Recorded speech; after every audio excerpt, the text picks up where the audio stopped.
మా జిల్లా తరఫున ధన్యవాదాలు తెలియజేస్తున్నాను. రైట్. ఇదే విషయంలో జ్యోతిబస్ గారు ఒక విషయం ఏంటంటే పంచాయతీ ఎన్నికలకు సంబంధించిన పంచాయతీ కార్యదర్శులు నిరసన వ్యక్తం చేస్తున్నారు. వారికి సంబంధించిన సహకరించము మేము ఖచ్చితంగా పంచాయతీ ఎన్నికలలో ఒకవేళ కనుక మా సమస్యలు పరిష్కరించకపోతే అని చెప్తున్నారు. ఈ నేపథ్యంలోనే దాన్ని ఇప్పుడు ఏదో చెప్పబోతున్నారు. దానికి తోడు ఇది కూడా చెప్పండి. పంచాయతీ ఎన్నికలకు సంబంధించిన కార్యదర్శులు కనుక మీకు సహకరించకపోతే how the election government run the elections, conduct the elections? రెండు విషయాలు సార్, ఎందుకంటే చాలా క్లారిటీగా ప్రత్యేకంగా ఉండాలి. ఒకటి, వాళ్ళ న్యాయమైన కోరికను ఖచ్చితంగా తీర్చాలి. రెండోది, ఎలక్షన్కి పోతా అంటున్నావు కదా, ఖచ్చితంగా నువ్వు ప్రభుత్వంకు అధికారంకు రాబోయే ముందు నువ్వేం 42 రిజర్వేషన్ అన్నవో ఖచ్చితంగా ఆ 42 రిజర్వేషన్ ఎన్నికలకు నువ్వు రావాలి. లేదు అంటే ప్రజలు నీకు ఎలా బుద్ధి చెప్పాలో అలా చెప్తారు. దాన్ని విషయాన్ని పక్కకు వస్తే, ఇంకో విషయానికి వస్తే, ఏదైతే సర్పంచుల బిల్లుకు ఇయ్యకుండా ఎలక్షన్లకు వస్తే మాత్రం ఖచ్చితంగా ఎక్కడికక్కడ అడ్డుకుంటాం, ప్రభుత్వానికి వ్యతిరేకంగా నిదాలు చేస్తాం. కలెక్టరేట్ కానీ స్థానికంగా ఉన్నటువంటి ఎమ్మెల్యేల ఇండ్లు కానీ అలా కాంప్లెక్స్లు కానీ మేము సర్పంచులం అందరం ఏకమై మా పోరాలను ఏకం చేసుకొని మా బిల్స్ మాకు ఇవ్వడానికి మేమేం అక్రమంగా కానీ మేము చెయ్యని బిల్లు కానీ మేమేం అడుగుతలేము.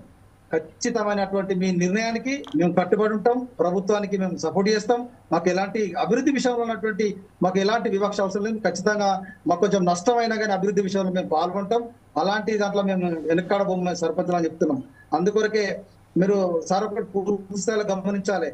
12,000 గ్రామ పంచాయత్ సర్పంచ్ పచిర్కులలో మంచి మంచి సామాజిక వర్గానికి సంబంధించినటువంటి రెడ్డిలు, రావుసు, బీసీ బిడ్డలు ఆత్మహత్య చేసుకొని చనిపోయారు. బిల్ సత్యరావు ఎందుకంటే ప్రజలకు ఇచ్చిన మానానికి అప్పు సప్పు తీసుకొచ్చి వడ్డీ కట్టలేక ఆత్మహత్య చేసుకొని చనిపోయారు.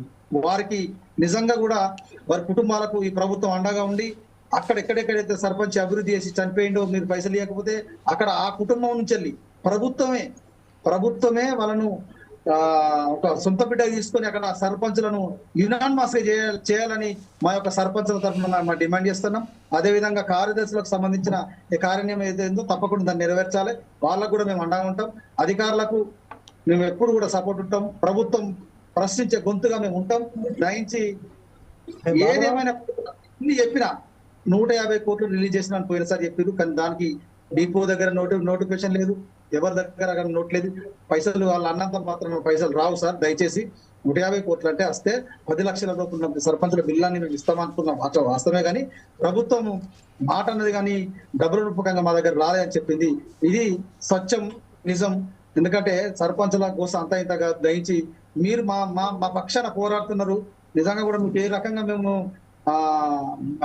ఉపయోగపడతాం అది మాకే అర్థమవుతుంది. అంత మంచిగా మిమ్మల్ని మా ఆత్మధైర్యాన్ని ఇట్లా కాపాడుతుంది సార్. ప్రత్యేకంగా ధన్యవాదాలు మరీ తెలియజేస్తున్నాం. ఓకే, ఇదే విషయంపై చాలా ఖచ్చితంగా